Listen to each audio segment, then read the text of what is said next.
ନୂଆ ବର୍ଷରେ ଏବେ ଆସିଲା ଖୁସିର ଖବର। ହଠାତ୍ କମିଗଲା ସୁନା ଦର ଏବଂ ରୂପା ଦର। ଆସନ୍ତୁ ଜାଣିବା ବର୍ତ୍ତମାନ କେତେ ଟଙ୍କା ଅଛି। ନମସ୍କାର, ଆପଣମାନେ ଦେଖୁଛନ୍ତି T news Odisha YouTube channel. ଭିଡ଼ିଓଟିକୁ ଲାଇକ୍ କରିବେ, କମେଣ୍ଟ କରିବେ, ସେୟାର କରିବେ। ଭୁବନେଶ୍ୱରରେ ମଧ୍ୟ 24 କ୍ୟାରେଟ୍ ସୁନାର ମୂଲ୍ୟ 380 ଟଙ୍କା ହ୍ରାସ ପାଇ ପ୍ରତି 10 ଗ୍ରାମ ପିଛା 1,35,800 କୋଟି ଟଙ୍କାରେ ପହଞ୍ଚିଛି।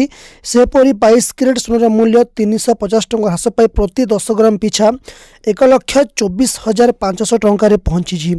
ତ ରୂପାର ମୂଲ୍ୟ ଜାଣନ୍ତୁ। ଆଜି ଦେଶରେ ରୂପାର ମୂଲ୍ୟ ମଧ୍ୟ ହ୍ରାସ ପାଇଛି। ରୂପାର ମୂଲ୍ୟ 2,000 ଟଙ୍କା ହ୍ରାସ ପାଇ ପ୍ରତି କିଲୋଗ୍ରାମ ପାଇଁ 2,40,000 ଟଙ୍କା ହୋଇଛି। ସେହିପରି 10 ଗ୍ରାମ ରୂପାର ମୂଲ୍ୟ 24,000 ଟଙ୍କା ହୋଇଛି। ତ ଭିଡ଼ିଓଟିକୁ ଲାଇକ୍ କରିବେ, କମେଣ୍ଟ କରିବେ, ଅଧିକରୁ ଅଧିକ ସେୟାର କରିବେ। ଥ୍ୟାଙ୍କ ୟୁ, ଧନ୍ୟବାଦ। ଆଜି ସୁନା ମୂଲ୍ୟ ସାମାନ୍ୟ ହ୍ରାସ ପାଇଛି। ପୂର୍ବ 2 ଦିନର ବୃଦ୍ଧି ପରେ ଆଜିର ମୂଲ୍ୟ ହ୍ରାସ କ୍ରେତାମାନଙ୍କୁ କିଛି ଆଶ୍ୱସ୍ତ ଦେଇପାରେ। ନୂତନ ବର୍ଷ ପାଇଁ ସୁନାର ଚାହିଦା ବୃଦ୍ଧି ସହିତ ସୁନା ମୂଲ୍ୟ ମଧ୍ୟ ବୃଦ୍ଧି ପାଇଥିଲା। ଗତ 2 ଦିନରେ 100 ଗ୍ରାମ ସୁନାର ମୂଲ୍ୟ 12,000 ବୃଦ୍ଧି ପାଇଛି।